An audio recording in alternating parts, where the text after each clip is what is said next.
एक video social media पर बहुत ज्यादा वायरल हो रही है कि एक जर्मन सिंगर ने पीएम मोदी को भजन सुनाया है। इंडियन प्राइम मिनिस्टर जर्मन की एक सिंगर है, उनके साथ बैठे हैं। बड़ी जबरदस्त किस्म की वो वीडियो है। वो क्या गीत गा रही हैं, क्या गा रही हैं, एक तो वो बताइएगा। और इंडियन प्राइम मिनिस्टर टेबल बजाते नजर आ रहे हैं साथ में। ये उनके लिए special German singer. Pakistan is the best.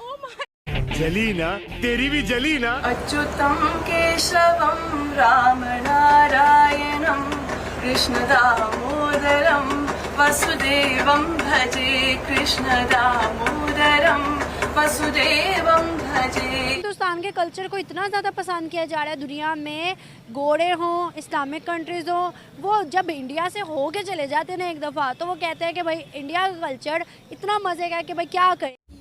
हमारे लिए तो बड़ी शर्म की बात है, डूब मरने का मकाम है। दुनिया के सभी देशों को भारत के हिंदुओं से और भारत के सिविलाइजेशन और सभ्यता संस्कार से सीखने की जरूरत है। भारत के कल्चर की, भारत की लैंग्वेज की पूरी दुनिया वैल्यू कर रहा है, पूरी दुनिया तारीफ कर रहा है। प्राइम मिनिस्टर मोदी को बहुत ज्यादा वैल्यू किया जा रहा है। अगर पाकिस्तान की बात किया जाए तो पाकिस्तान से लोग खौफ क्यों खाते हैं, क्यों हमारे कल्चर की, हमारी लैंग्वेज की, या क्यों हमारी रिस्पेक्ट पूरी दुनिया में देखने को नहीं मिलती। लोग डर रहे हैं, फॉरेनर्स डर रहे हैं, जो नॉन मुस्लिम है वो डर रहे हैं कि अगर हम पाकिस्तान में गए, किसी ने भी हम पे इल्जाम लगा दे कि इसने बेहुरमती की है इस्लाम की, तो बाजार में ही सर तन से जुदा। वो तो बात ठीक है। जो सनातन का ये हिसाब है कि ये वन मैन आइडियोलॉजी नहीं है। ये ग्रेजुअली टाइम के साथ साथ एक फिलोसॉफी डेवलप हुई लाइफ की, जिसमें डिस्क्रिमिनेशन नहीं है। आज हमारे भारत में 7 लाख मस्जिदें हैं जिसमें बम नहीं फूट रहा है,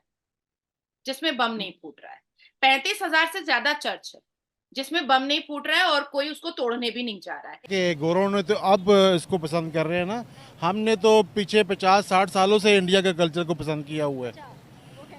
हमने तो उनके सिर्फ कल्चर को पसंद किया हुआ है, अपनी शादियों में, अपनी रसूमात में अपनाया हुआ है। हम सिर्फ हिंदू को नहीं मानते, बकाया उनके कल्चर को मानते हैं, उनके फूड को मानते हैं, उनकी हर प्रोडक्ट को मानते हैं। सिर्फ हमें हिंदू होने से इख्तलाफ। We are same people originally। अगर देखा जाए तो आप देखें जरा, कभी आप इंडस वैली का, जहां से नाम इंडिया निकला है, इंडस वैली दरिया सिंध जो है उसको पढ़ के देखें। उसके बाद चाणक्य सिविलाइजेशन, उसके बाद आप हड़प्पा मोहनजोदाड़ो देखें। और सच बात पूछें तो इंडियन कल्चर है ही अच्छा है। किस लिहाज से?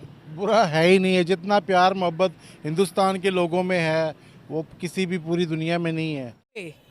इसको पे करके मोदी साहब ने खरीदा होगा। जो उनकी माइंडसेट है या उनकी जो सोच है, चाय वाला है, ही कैन डू एनीथिंग।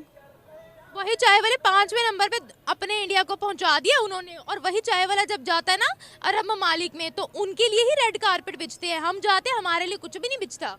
नहीं, मैं मुसलमान को नीचा कैसे कह दूं? आई एम ऑल्सो मुस्लिम। देखो, हम फैक्ट्स पे बात करें। देखो भाई, अगर मैं रिलीजन की तरफ आऊँ ना, तो मेरा दीन ये वाली बात कहता ही नहीं है। मैं इसको मानती ही नहीं हूँ। चाइना पे बात करूंगी तो आप कर लेंगी बात? हाँ, चाइना। चाइना भी नॉन मुस्लिम ही है। आई लव चाइना भाई। वो नॉन मुस्लिम नहीं है। वो नॉन मुस्लिम जरूर हैं, लेकिन व्हाट दे हैव, वो बड़े ऑनेस्ट टाइप के लोग हैं। यहाँ पर तो धोखा बहुत है इंडिया में ना। वही ऑनेस्ट लोग आज मुसलमानों को सरेआम वहाँ कत्ल कर रहे हैं। 700 से ज्यादा मस्जिदों को उन्होंने शहीद किया है ना। हमारे मीडिया ने 1% भी आवाज नहीं उठाई है। क्यों? क्योंकि वहाँ से डॉलर आने होते हैं ना। बारे में मुझे किसी दुनिया हमारे कल्चर को या हमारी लैंग्वेज को कितनी वैल्यू करती है, कितनी रिस्पेक्ट देती है दुनिया अबाउट इतने कंट्रीज में से मेरा नहीं ख्याल है कि पाकिस्तान कोई बहुत इज्जतदार मुल्क है। एंटी पाकिस्तान बात। बहुत ज्यादा इज्जतदार मुल्क तो नहीं है Pakistan. This is actually national हो गई आप। नहीं। अगर मैं कंपैरिजन करती हूँ पीएम मोदी का, क्योंकि मैंने बहुत रिसर्च की है, उनकी दुनिया में बहुत इज्जत है, बट मेरे नजदीक नहीं है। You are asking about myself. मेरे नजदीक नहीं है। क्यों नहीं है? ये जेलसी है, ये क्या है? It's not jealousy. देखिए, एक लाइन में अपने प्राइम मिनिस्टर को, एक लाइन में अपने पॉलिटिशियंस को, और एक लाइन में उनको खड़ा कर दे, फिर देखिएगा वर्ल्ड किसको respect. I can't compete them with my Pakistan. My Pakistan is the best. Oh my God! 40 lakh मंदिरें गुरुकुल चला रही हैं, आश्रम चला रही हैं, स्कूल चला रही हैं, कैंसर हॉस्पिटल चला रही हैं, मेडिकल रिसर्च सेंटर चला रही हैं, और फिर सरकार को पैसा भी दे रही हैं, टैक्स भी दे रही हैं। पर हमारे भारत में जो 3 लाख एक्टिव मस्जिदें हैं, जो कल तक अरब से चंदा ले रही थी, हमारी सरकार से चंदा ले रही थी, आज भी चंदा लेने के लिए और भीख मांगने के लिए, मॉडर्न जजिया के लिए, फितरा के लिए, ज़कात के लिए ही परेशान है। लेकिन मंदिरें टैक्स देती हैं और साथ साथ गुरुकुल और कैंसर हॉस्पिटल भी चलाती हैं, स्कूल भी चलाती हैं। तो ये हमारा भारत का सिविलाइजेशन है। हमारे भारत से सीखने की जरूरत है और अरब को ऐसा लगा कि हमको सीखना चाहिए, इसीलिए 27 एकड़ की मंदिर बनाई और आपने अपनी आंख से देखा।